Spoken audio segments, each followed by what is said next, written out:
On today's show, we're looking back at the 2020-2021 season for the Boston Celtics. Michael Bolton. Thanks, Josh. It's Michael Bolton here, and it's time for another episode of the Locked On Fantasy Basketball Podcast. Let's get to it. Let's get to it, indeed. You are Locked On Fantasy Basketball, your daily fantasy basketball podcast, part of the Locked On Podcast Network.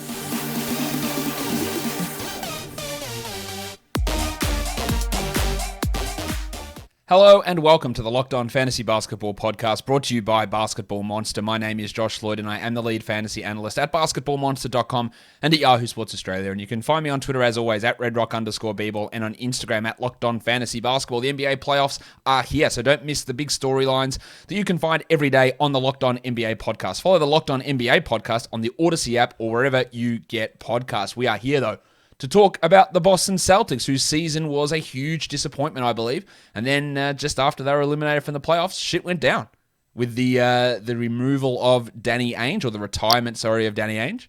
And then, I thought Danny Ainge was going to go. I thought that was a real possibility, especially with some of the tweets coming up. But to have him replaced by Brad Stevens, and then they have to find a new head coach, absolutely a stunning development. I have no idea whether Brad Stevens can be a good president of basketball operations. What's his ability like to manage people? What's his talent evaluation like? Does he have any executive ability whatsoever? How's his knowledge of the salary cap? I have no idea. This doesn't feel like it's going to go particularly well, but it very well could. Has Brad been studying this shit on the side? All about the nuances of player movement and contracts. Has he already been doing that while he's been coaching the team? Is that why some of his coaching decisions this year were way off, because he was putting attention into other areas? I don't know. It's not that easy to just move into being a president of basketball operations / GM. That's why coach GM roles fail all the time. Now, he's not going to be doing both, but does he actually know what he's doing? We'll hold our judgment. Let's see what he does in the draft. Let's see what he does in the free agency period. Let's see what he does with trades as this offseason rolls on for Boston. We'll talk about that more in a second. Let's have a look now at how the Celtics went. I have to be really careful that I don't lift my arm there and accidentally punch the Celtics logo in the head, because we know how there it is. We know how disrespectful that can be. So sorry, Lucky. I'll just keep myself clear of you there, so I don't actually give you a little clip as we move forward. The Celtics were 36-36 over the course of this season. That's right on 500 for those of you who are good with calculators. They were actually, it's a big disappointment. This is a team we thought should be a top 4 team. They actually underperformed their expected win-loss by 3 games. Their net rating would say 39-33. They were 10th in offense, 14th in defense, and with those sort of numbers, you expect a team to be better than 500. So there was some problems. 21st in pace. They don't have any additional draft picks this year. Pick 16 and pick 45, and they've got some interesting decisions that need to be made. But we're going to get a real indication here of what Brad Stevens thinks of the team that he was coaching by the moves that he makes in the offseason, as to who he brings in, who he trades, a whole bunch of stuff that they can do. Now, I get the impression that both Kemba Walker and Marcus Smart are in real risk of not being on this team next season. I would say one of those two almost definitely is not there. $36 million Kemba is owed, plus $37 million player option the year after. Smart's got a $14 million contract next season. There is some real big decisions that need to be made.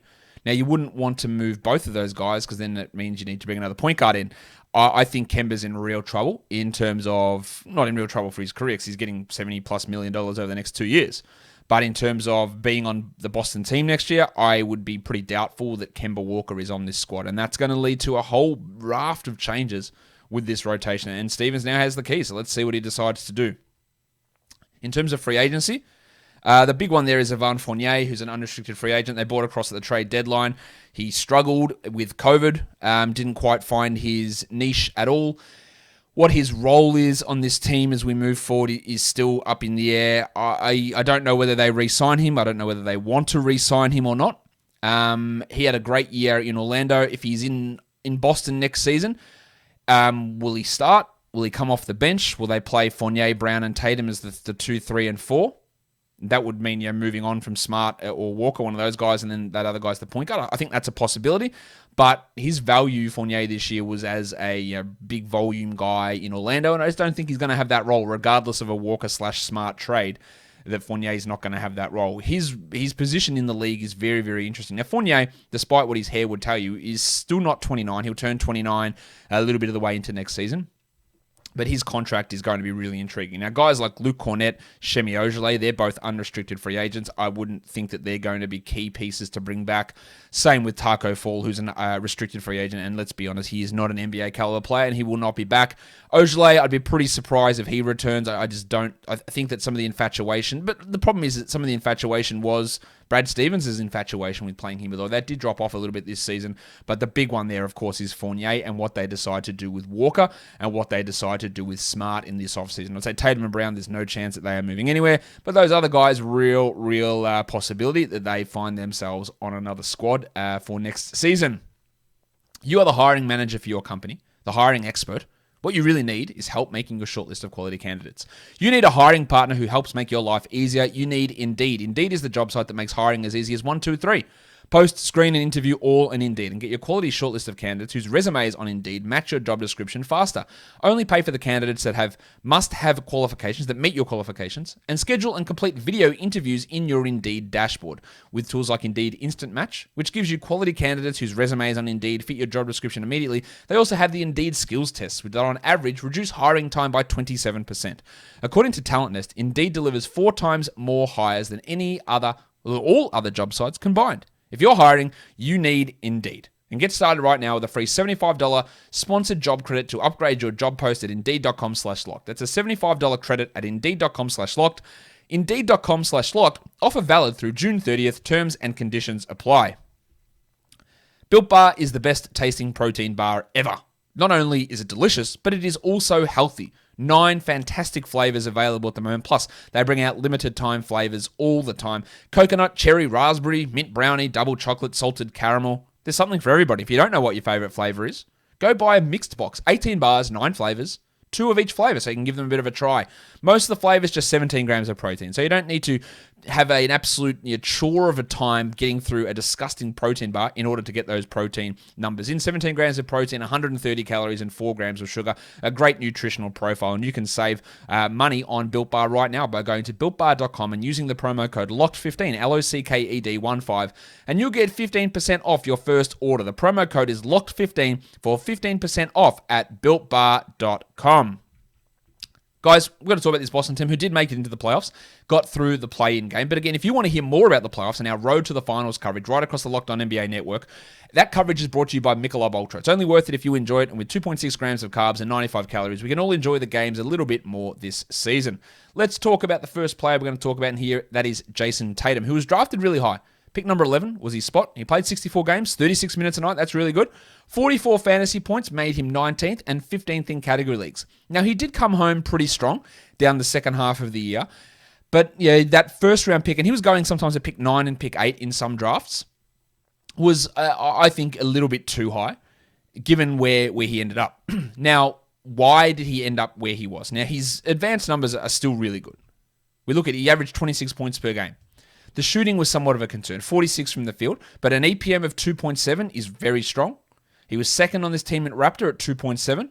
He led the team in LeBron. There's no doubting he is the best player on this team. Maybe you have a controversial alternate take, but to me, it's pretty clear that Tatum is the best player on this team. But I guess, I don't think disturbingly is the right word, but what did happen, and we saw his efficiency drop this season.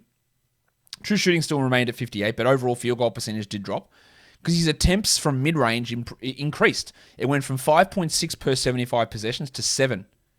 And that's just not the greatest way to improve your efficiency, especially when you're hitting 38% mid-range. His attempts at the rim dropped, which is a little bit of a concern, and that was basically replaced by mid-range attempts.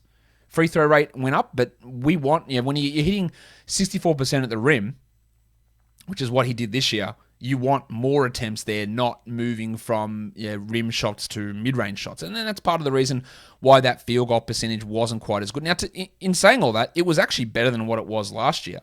His field goal percentage improved. But we want him there's room for that to get better. Now, I'm being critical a little bit here of Tatum, saying 15th is not great. Over the last 3 months, second half of the year, he was the 9th ranked player. He averaged 29 points per game. He hit 47% of his shots, including 51% from 2. He's still thoroughly average, and that's not a bad thing, but average rebounds, assists, steals, blocks, like very average in all those categories. We'd hope he would get maybe a couple more threes, but well, not a couple more, like half a three more, but 2.9 for the season is pretty good. But this is when he came out of college, he was like, okay, everything is average. What's his one skill that pushes him to elite? And instead of being a 21, 22 point per game guy, which literally he averaged 13 in his first year, 16 in his second year, then 23 last year, which obviously 16 and 14, they're below average numbers. 23 was a good step forward, but then banging it up to 27 and then banging it up to almost 30 a game over the second half of the year. That's where the elite level comes in. That is his elite level fantasy skill.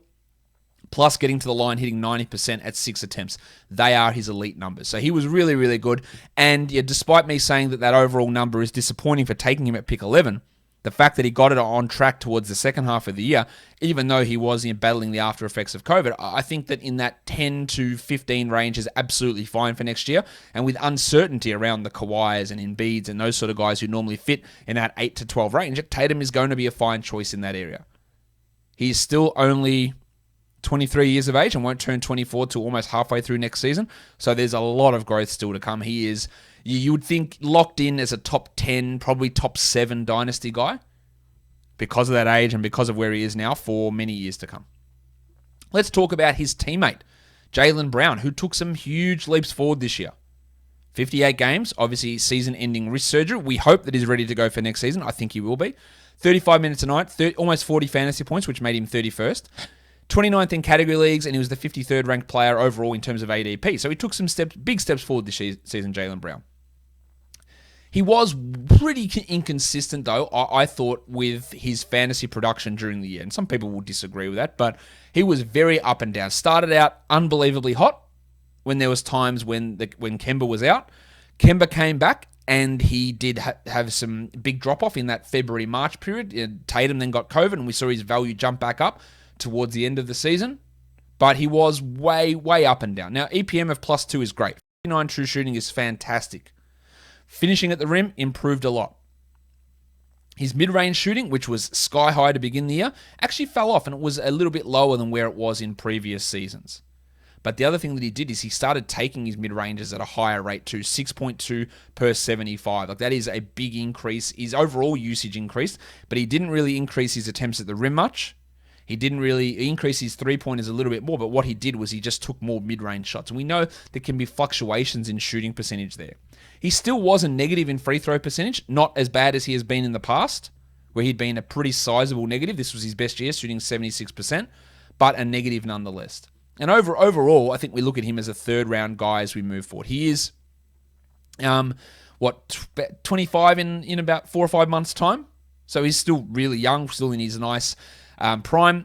Rebounds and assists are okay. They're a little bit below where Tatum lies. Threes and scoring a little bit below Tatum. Steals and blocks are about the same. So he's not that far off. We said he's just a little bit worse in free throws, a little bit worse in scoring, a little bit worse in rebounding, a little bit worse in assists, but does have overall a better field goal percentage. He was third on this team in his Raptor metric.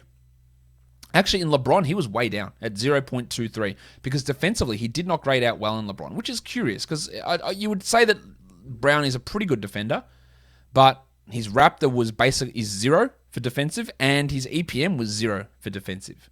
So not quite as good as... he turned from a really, really good defensive player into a guy whose value is coming offensively. Like 2 years ago, his EPM was negative 1.6 offensive and plus 1.2 defense.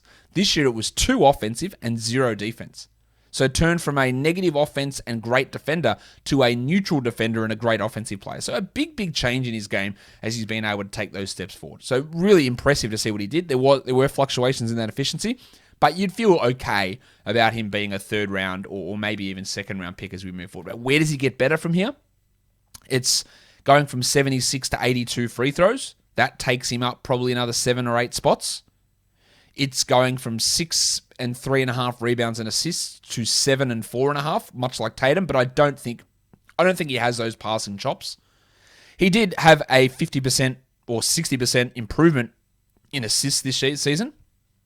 Big steps forward, went from a 9% assist rate to 16% while keeping the turnover rate the same. That's super impressive.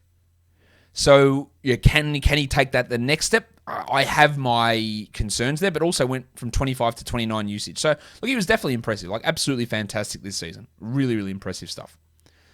Kemba Walker was not as impressive.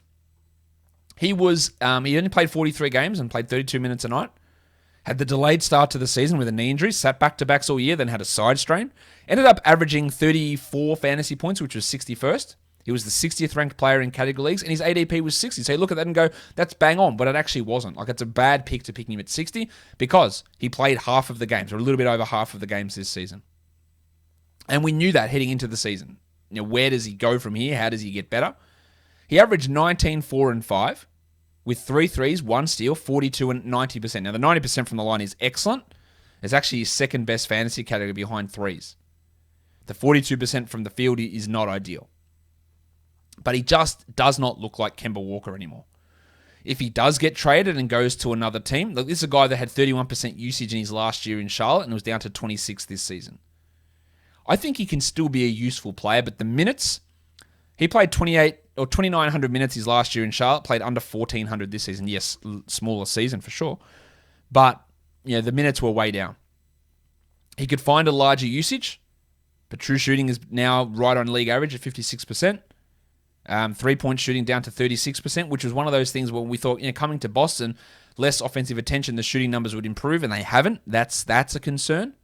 Assist rate's still pretty good without being as good as it has been in the past, and he's never going to be this high steal sort of player. So he is not young, of course. He's just turned 31, but he's not completely done.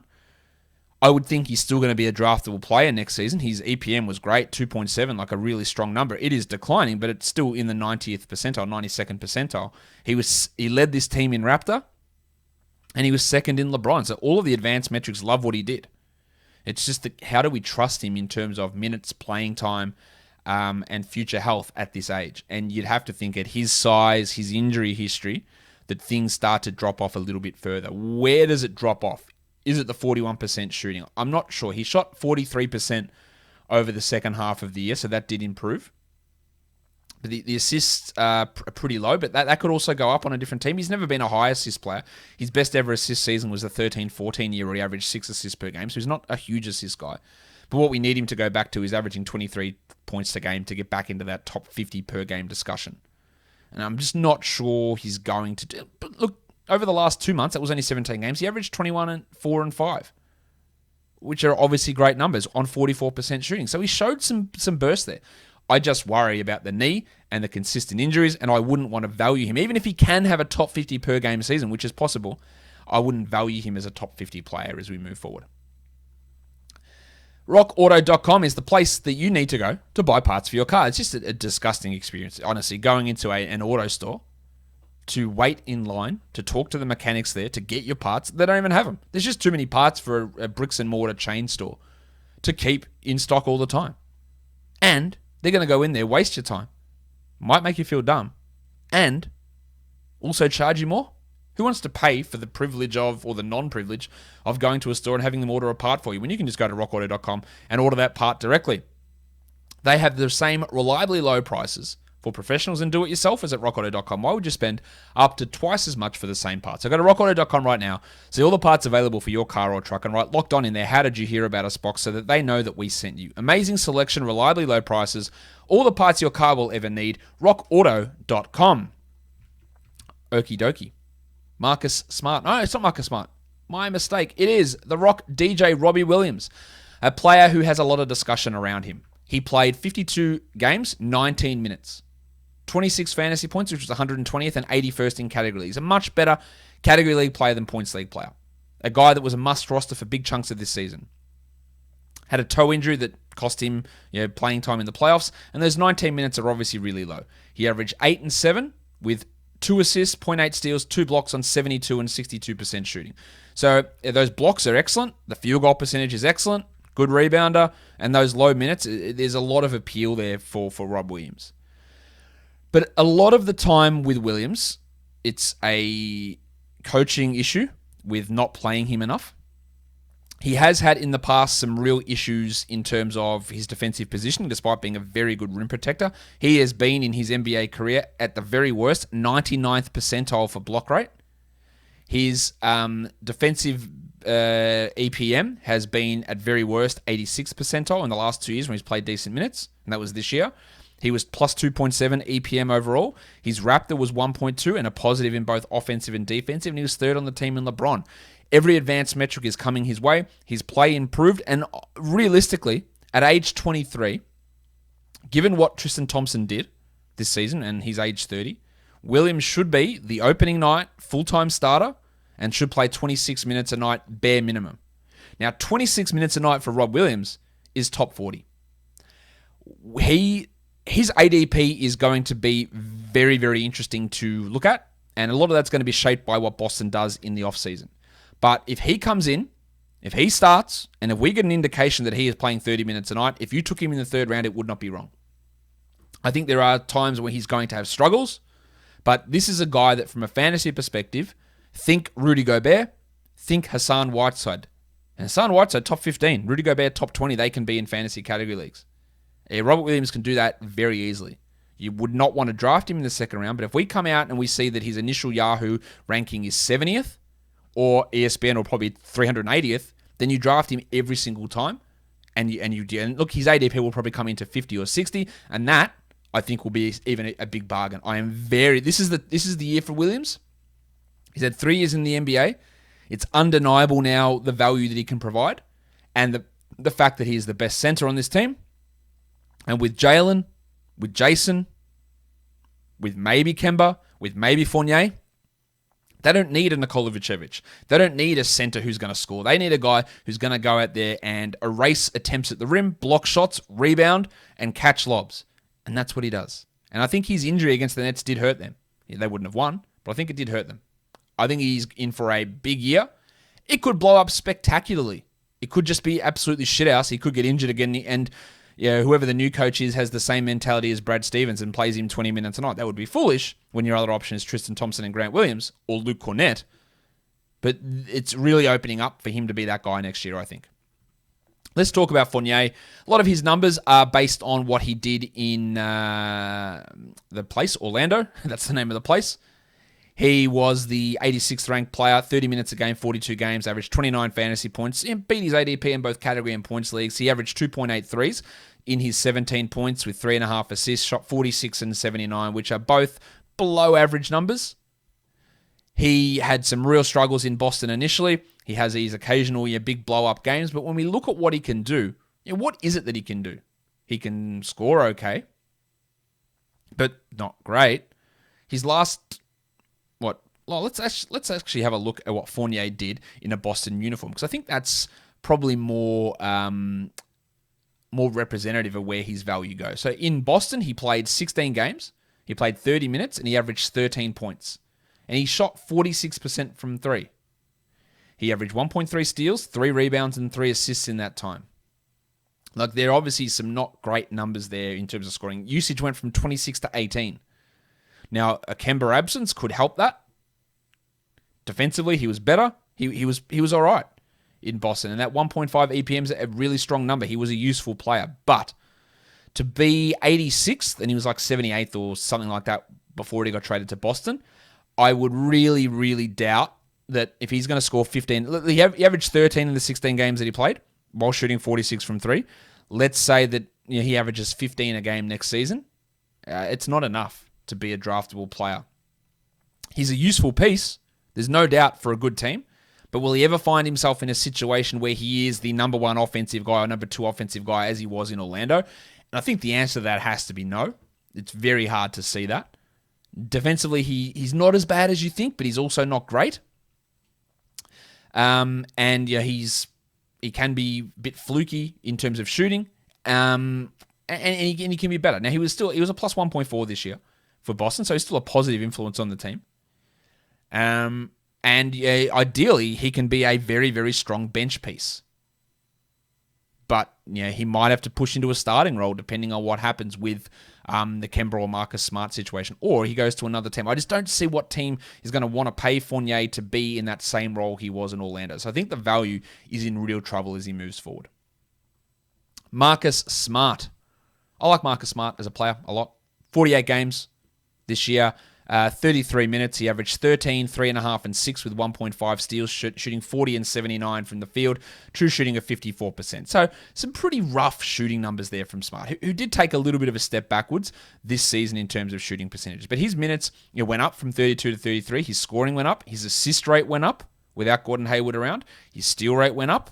The problem there is he had shot 80+% from the line the last 2 years, and that fell off.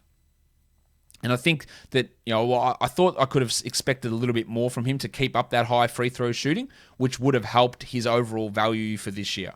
The assists were higher, and I think that, for as much as we look at him as a small forward shooting guard type player, he is a good point guard. He is a very good facilitator. He is an excellent defender, and he is a guy that has started to learn what his offensive role is. His usage decreased this year, even though Gordon Hayward had left, because that's just more finding what his role is. Defensively, he's still an animal. His advanced stats were all very, very high. 0.43 LeBron is a good number. 2.3 EPM is 90th percentile. Fourth on this team in Raptor, both positive offensive, defensive. Some really good numbers there. Will he ever be able to be a top 40 player? Well, he would have to get traded to a team, play as a 22 usage point guard. I think in a situation where Smart is put in, let's look over the last 5 games of the year, it's small, but he played 37 minutes. He averaged 18, 4, and 6 with a steal on 44 and 71. He was the 41st ranked player. He could be an 18-point per game guy who averages 5 boards, 7 assists, 2.5 threes, 1.5 steals. But that's just really going to look at the value that, say, a Malcolm Brogdon had going from Milwaukee to Indiana as the usage increased and he became that full-time point guard. If the Knicks got their hand on Marcus Smart, he's probably a top 40 player. With some, and even a punt field goal, probably top 30, with some issues with the efficiency there. But he is a very good offensive playmaker, a very good offensive player despite some of the shooting problems, and an elite defensive player. I think he continues to be underrated. If I was Boston, there's no way I'd be trading him. But who knows how Brad Stevens views that. The shooting is a worry. There's no doubt about that. Tristan Thompson played 54 games. This is where we turn out from being guys who are really good in fantasy to all the shit ones. 54 games, 24 minutes a night for Tomo. Hated the contract. Hated the minutes they gave him. He did provide value at times. That's fine. He's never a good fantasy player. 270th in category leagues, 187th in points leagues in 21 points per game. He's a good rebounder. Yep, really good offensive rebounder, 96th percentile there, but not the greatest shot blocker, especially for a center, 21st percentile for centers for shot blocking shots. Finished at the rim at 53%, which is a horrific number. That is absolutely terrible. That's actually 5th percentile for centers in terms of finishing at the rim. A true shooting of 54 is disgraceful. His EPM of negative 1.5 is really bad. His LeBron was basically 0. His Raptor was one of the worst on the team, negative 2.6. There is no justification for him playing 24 minutes a night. 14 usage is fine. He needs to be in a 17 to 18 minute a night role. The contract, I think, is still too high. I hated it at the time. He's got $9.7 million. That was the one where Channing Frye decided to quote tweet me saying that I didn't know what I was talking about because I said that Daniel Tice is a better center than Tristan Thompson. Channing, I don't know if you listen to this. You're definitely not. Has your opinion changed anything on that at this point? Because Daniel Tice is definitely a better player than Tristan Thompson. Now, Tomo has just turned 30, and he can be a useful backup player for 5 more years, easily. As a guy that comes in, plays 18 minutes, has 6 points, 7 boards, blocks half a shot, but he can't be that bad at finishing or blocking shots or free throws and maintain a large role. Hopefully, injuries aside, we don't see Tristan Thompson as a starter ever again. And I haven't even talked about this. Brad Stevens starting Tyson Thompson together for the big chunk of the season, asinine. And that's one of the criticisms I had. Some of his decisions rotation-wise were absolute stupidity. Now, some of that's on Ainge for not getting them any sort of power forward whatsoever, even though, of course, Tatum's best position is there. But just not enough wing or forward depth. But that was a horrible, horrible decision. Let's talk about Peyton Pritchard, who was a very late draft pick. I didn't particularly like him as a first-round player. I would say he outdid my expectations. But I also think that the way that Celtics fans, idolized him this season was ridiculous. He was not as good. There were people saying that he should have been a top 5 pick, that he's an all-rookie team, first-team player. Like, let's calm our tits. 66 games, 19 minutes, 15 fantasy points, 287th ranked category player. Hit his free throws at a great rate, 89%. 41% from 3, excellent. Overall true shooting, 58 as a rookie, fantastic. Defensively, absolute sieve. One of the worst defensive EPMs in the entire league. LeBron, big negative. Raptor, I believe he was a pretty decent negative. What, negative 1.2? Because defensively, he can't hold up. Assist rate was pretty poor. 12th percentile for point guards. That's not total assist. That's assist rate when he was on the court. Bad number. Steal rate low. Block rate low. The 3-pointers, fine. Really good. And attempted quite a lot of them. Knew what he needed to do. Didn't take many mids. Didn't get to the rim at all. I don't think he's got that ability to get to the rim, but he finished okay. But he can't really get to that rim area. But as a 3-point shooter with good efficiency, I was impressed by what he did. Can Peyton Pritchard, who is already 23, can he be a starting NBA point guard? Yes, but your team won't be very good. But Kemba goes, which is, again, I think a likely scenario. Pritchard comes in, plays 20 minutes a night again as the primary backup, maybe 23 minutes a night, playing some 2-guard as well. The 7 points he averaged on 16 usage, that can go up. But look, 1.8 assists in 19 minutes is bad. I expect that to jump. I expect his assist rate to jump pretty significantly. Up from, 14% maybe to 20% next year, 18% next year. I think there's a big jump coming there. The ability to shoot already was pretty positive. Defensively, I'm not sure that ever comes or even gets close to passable. You can deal around that, but is his offensive upside good enough? Like, if you're going to compare him and a Malachi Flynn, like Flynn to me is by far the better player, even though, and their ages aren't that far different. I think Flynn might be 6 months older, but they're pretty close. Flynn is by far the better fantasy prospect and real-life prospect in my mind, although Pritchard has carved out a role as a very, very solid backup, a good 20-minute-a-night guy for 7 or 8 years moving forward, and he will have top 200 fantasy seasons, but top 100, probably not. Grant Williams. I like Grant Williams coming into the league. I like what he did in previous years. He was absolutely not good this year. Like, really dropped backwards. 18 minutes in 63 games, 11 fantasy points, 362nd ranked category league player. Grant Williams averaged 5 points with 3 boards, half a steal, half a block, 44 and 60. Like, that level of shooting drop-off is horrendous. He went from a true shooting guy of 50 to 54 amazingly this season. But what he did, his free... I don't know how to phrase this. He shot 25% from 3 as a rookie, which is horrendous because he started off, and I think he missed his first 30 shots or 20 shots from 3. This year, he shot 37% from 3. Like, that's obviously a really, really big improvement. He took more threes this year. It's a big improvement. But finished at the rim at a lower rate, and how you go from a 72% free throw guy to 59 is obviously really, really concerning. And your free throw rate dropped as well. His passing, which we saw a little bit of at Tennessee, hasn't really translated across, and the pretty good rim protection and defensive numbers haven't really been there. Now, he's still been a positive defender, but offensively, he's just so lost that I'm not really sure he's going to be able to have a large enough role to be impactful. He was the second worst player on this team for Raptor. He was a negative 2.4 EPM, which is a big step back from where he was as a rookie. Nothing about his game was impressive this year. He's still only 22. So, while he's not the youngest second-year player, he's not old. Like, he's younger than Peyton Pritchard, who's a rookie. And he's, a year older than Aaron Nesmith, who's a rookie, their rookie this year. Grant Williams, I think, could find himself on another team, and I think could develop into a nice 25-minute-a-night type of player. Fantasy value, though, I thought there was a chance that he could be a sneaky upside dynasty guy. I'm losing a little bit of hope there. The offensive part of his game is just so far off. Luke Cornett, I don't need to talk too much about Cornett.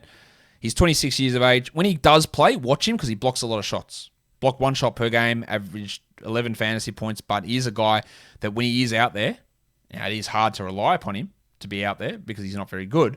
And for a guy that's a 3-and-D player, he's shot 29 and 25% from 3 the last 2 years. But an absolutely elite shot blocker, 8.2% block rate, and can be a streamer in that category.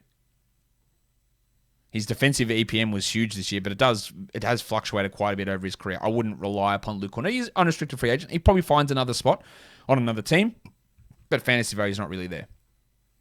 Tremont Waters Had some starts this year when players were injured. Stevens would often go to him as a starter. Wouldn't really trust him with starter minutes or anything along those lines. But I thought he was all right. Really good assist rate, really good steal rate. And they are two things where when we're looking at fantasy value of point guards, we want to pay attention to. 98th percentile for assists, 97th percentile for steals. Now, he's a bad rebounder, but he shot 39% from three. He went from 38 true shooting to 54 true shooting. Now, he barely plays 238 minutes, which is exactly double the minutes he played as a rookie. EPM went from 9th percentile to 55th. Big step forward. Right in the middle of the pack in LeBron. His Raptor wasn't too good, negative 1.7. I think there is a player in Tremont Waters. I wouldn't say that it's particularly high upside. He's the same age as Peyton Pritchard. He doesn't have the flash of Pritchard, but there's a chance that he's actually a better facilitator than Peyton and could be a better defensive player as well. I'd have to be in a deep dynasty league, but actually, compare him to, say, Romeo Langford and definitely to a Carson Edwards. I think there's way more fantasy potential. I think there's a chance he could be a better real-life player. Now, Langford's obviously got some defensive ability that's probably higher than Tremont, but he does have vision. The problem is he's really small. He's got 5'11", and really slight, and that does impact him. But we saw a guy like Facu Campazzo at a really small size be able to be a useful NBA player, and I think Tremont's got that in him. I'm not sure he'll ever get there, but I think he's got it in him.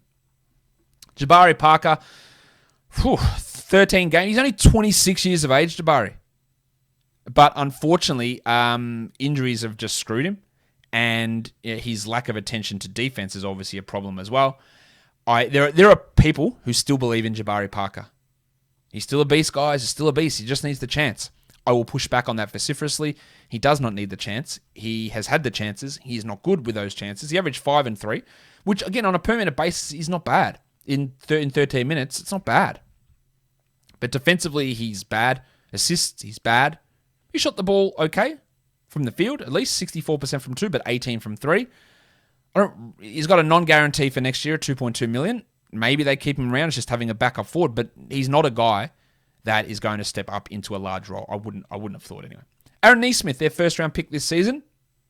Again, one of those players who had that astonishing number in college. He shot 50% from 3, and it was over like 14 games.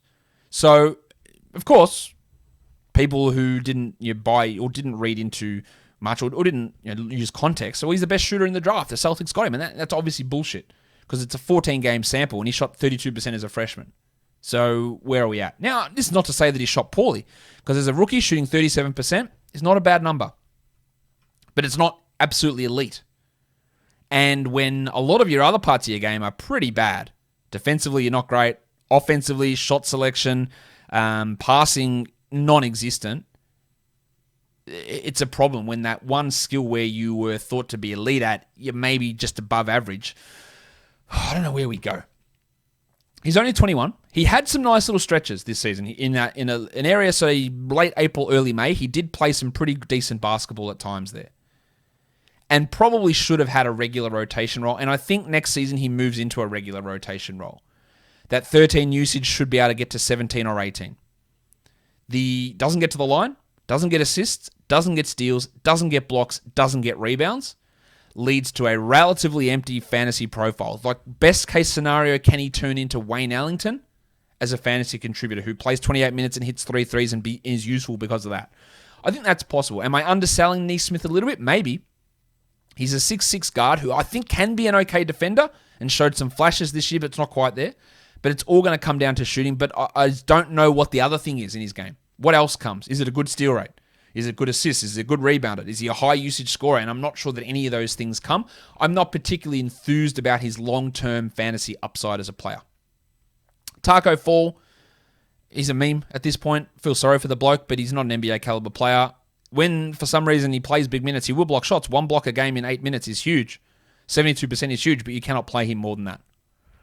Shemi Ojale, honestly one of the worst fantasy players in the NBA. 17 minutes a game, 56 games, 9 points. Outside the top 400 for category and points leagues. He averaged 4.5 points, 2.5 rebounds, 0.7 assists, 0.3 steals, no blocks, 40 and 75. What does he do that's good? Defense. It's not shooting, although true shooting 55 is all right. Defense, he's all right, but he's not otherworldly.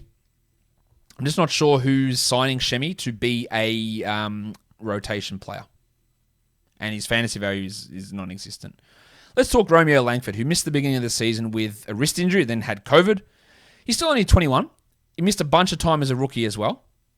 I hated the pick when it was made as well. I just didn't think that he was worth that. He's a guy that played sort of as a 6'6" point guard in college and couldn't get assists and couldn't shoot, but played okay defense. And so far what we've seen is a guy that's probably more of a 2 or 3 now in the NBA, but can't pass, not a great rebounder, and doesn't generate defensive stats and can't shoot. 19% as a rookie, 28% as a second-year player for three-point percentage. True shooting of 43 and 44 his first 2 seasons. EPM, horrendous. Raptor, negative 1.5, but really good defensive stuff. LeBron, the worst on this team, negative 2.87. Injuries have killed him, for sure. He's only played 50 games through 2 years. Hasn't even topped 700 NBA minutes. So, he's got a lot of improvements still to come. But offensively, I'm not sure. 11% usage. 7% assist rate. He just is absolutely missing there. And then defensively, 20% steal rate. So while it's providing good defense, it does nothing for fantasy. Next year is super important. I think Neesmith's a better prospect than Langford, and he should be getting that opportunity ahead of Langford. I think Waters can be a better player overall, although, again, Langford can be quite a good defender. But you've got a good perimeter defender, guard defender, and that's Marcus Smart. And Langford's nowhere near that defender, and he is 10% of the fantasy player, Marcus Smart. I just don't really believe in Romeo Langford as a good long-term player. And this bloke should be out of the NBA real soon. Carson Edwards, 31 games, 9 minutes, 4 points. Remember that one game in the preseason where he scored 18 points in a quarter and everyone got super excited? He is by far the worst guard prospect on this team, behind Langford, Neesmith, Waters, Pritchard. He is so far down. He was 466th in category leagues, 461st in points leagues. He just is not an NBA caliber player at this point.